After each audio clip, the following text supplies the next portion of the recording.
I am Mahima Chittoda, the Physics FTP. Today we'll continue with the topic the gravitation. Last time we have studied about the Kepler's law and introduction about the gravitation. What is gravitation? Today we'll discuss about the universal law of gravitation. So we'll begin with the universal law of gravitation. That is,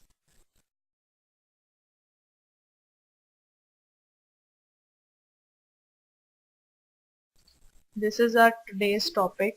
We begin with.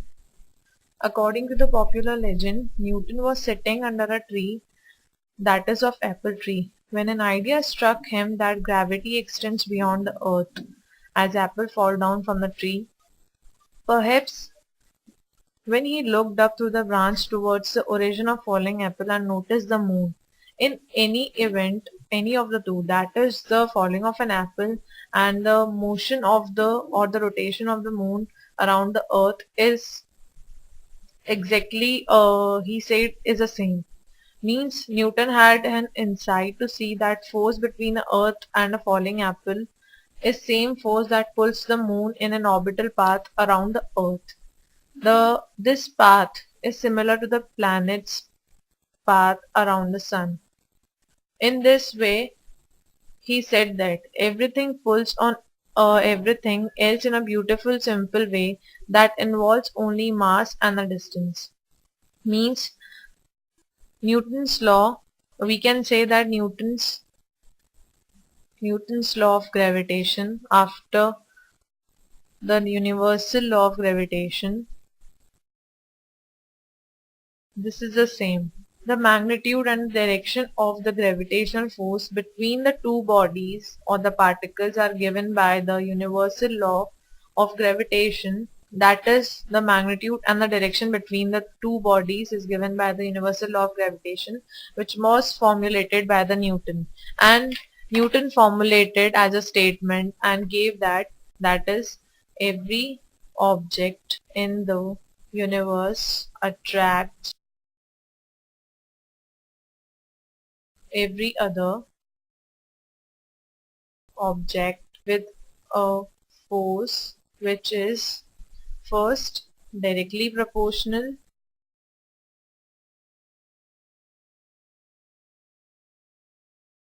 to the product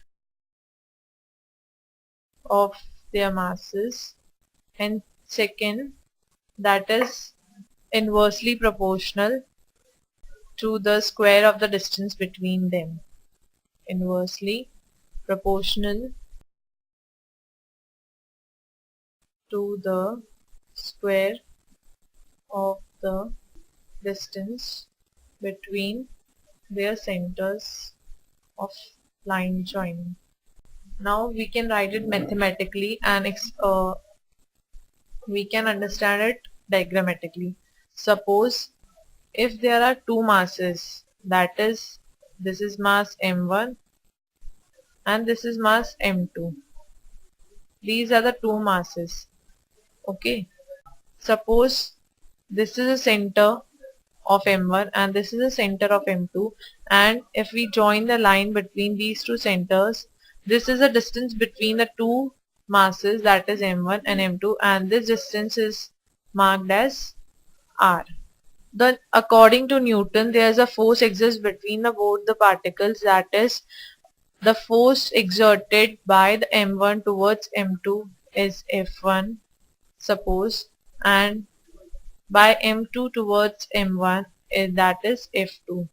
These both the forces, that is F1 and F2, are equal in magnitude but opposite in direction. We can write it mathematically as F is directly proportional to m1, m2. This is first equation. F is inversely proportional to 1 upon r square. This is our second equation. Okay, when we combine both the equation, what will we formulate? See, F is directly proportional to m1 m2 upon r square. As we eliminate the sign of proportionality and put the sign of equals to, we need a constant for this, that is capital G. This equation or this formula of force for the two particles is determined by the Newton, and the proportionality constant is termed as G, that is proportionality constant.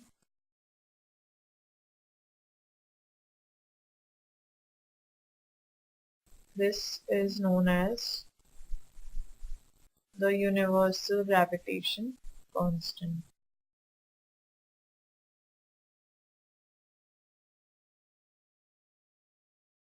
Okay, now we'll define the universal gravitational constant. Universal gravitational constant. Since F is equals to G m1 m2 upon r square, we can write that if we have m1 is equals to m2 is equals to 1 and r is equals to 1 meter, that is if we have the unit distance between the two masses and the mass of the two objects is equals to 1, then the force acting on the object is equal to the gravitational constant. Means we can define gravitational constant as a force of attraction between the two bodies of unit masses separated by unit distance apart. If we have to determine the unit of the G, we can formulate it. That is, in SI we have the unit SI unit of G as G is equals to Newton meter square upon kg square is equals to Newton meter square kg inverse. Now if we write the CGS unit of G, that is G is equals to 9 centimeter square upon gram square. 9. The value for the SI unit, the value of G in SI is equals to 6.67 into 10 raised to power minus 11 Newton meter square kg inverse, and CGS it is 6.67 into 10 to the power minus 8 9 centimeter square.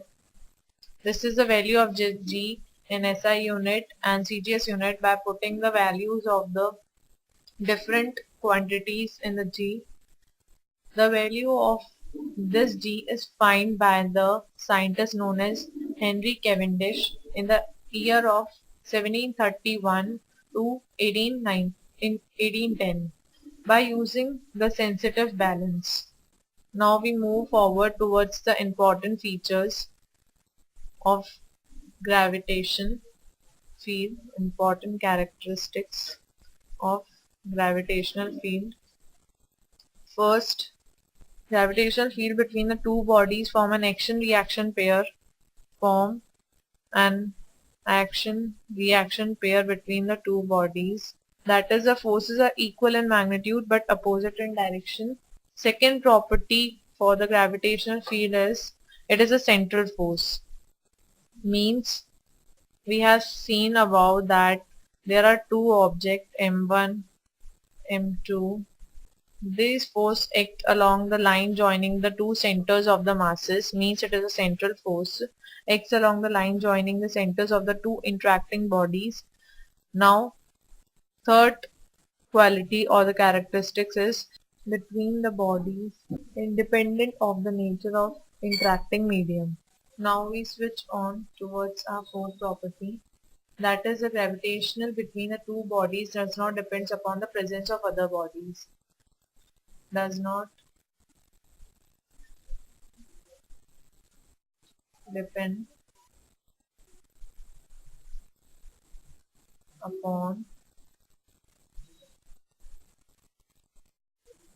the presence of other bodies. Fifth property is conservative. That is, it is a conservative force. Means it does not depend upon the path. It has always remained same, carried or measured at any path. Means if object is present here on the surface, and if we take here, the gravitational force is same at this time, that is G, and if it is taken from this path, that is also remain same, that is G, and if it is taken along this path, this is remains the same as earlier in the first case. Sixth case is a long range force, means it acts along the range that is very large. As we have seen, it act upon a small ball as we have thrown it upwards from our hands. It acts on that ball also, and on the moon. On it is applicable for the universal planets, means it acted as a long range force. Gravitational force is negligible in case of the light bodies but become appreciable in cases of the massive bodies like the stars and the planets. As we have discussed lot about the characteristics of the gravitation and other things, we'll see what are its experimental examples, means what are where we can find the gravitation. As we have seen, the planets including the earth rotating around the earth, the sun due to gravitational force between the sun and the planets, the tides formed on the ocean are due to the gravitational force, the we can say also that satellite motion around the earth, the atmosphere of the earth is due to the gravitational force. All these are the experimental examples for the support of the law of gravitation. Now we'll switch towards the acceleration due to gravity. Considered an object of mass m moving freely near the Earth's surface, means if we have right, that is acceleration due to gravity, which is represented by small g. We can write, if we have the mass m moving freely around the Earth, we have neglected the air resistance due to the only force is a gravity. This force is equal to GMEM RE square. Means ME is a mass of the earth, small m is a mass of the ball, or we can say any object we have thrown freely, and RE is the radius of the earth. As we know that F is equals to ma, this implies that acceleration is known as F upon ma.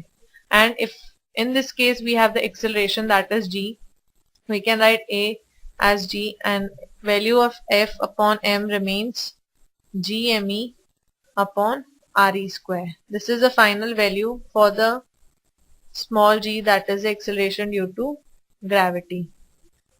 Okay. If the gravity is only the acting force, or that all the objects move with the same acceleration near the Earth's surface, this is called the acceleration due to gravity. The value of g on the surface of the Earth is 9.8 meter per second square, and as the value of g changes with the height and with the depth, we'll study that later. Thank you.